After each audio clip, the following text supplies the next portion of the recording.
ধর্ষকের মৃত্যুর আগে ধর্ষী তাকে মৃত্যুবরণ করতে হয়। এটা হচ্ছে আমাদের সোনার বাংলাদেশ।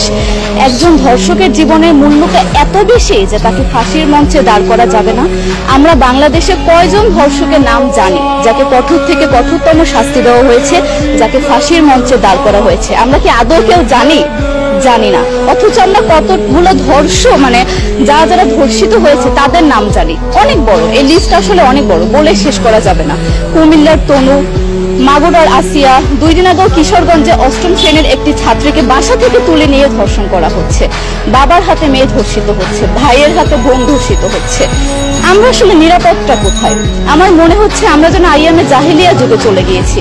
মাঝে মধ্যে মনে হয় এর থেকেও খারাপ সময় আছি আমরা, কারণ ওই যুগে মেয়েরা অ্যাটলিস্ট সম্মান নিয়ে মৃত্যুবরণ করতে পারতো। জন্মের পরপর জ্যান্ত মাটিতে পুঁতে দেওয়া হতো, আর আমাদের ধর্ষণ করে নির্মমভাবে তারপর মৃত্যুবরণ করতে হচ্ছে।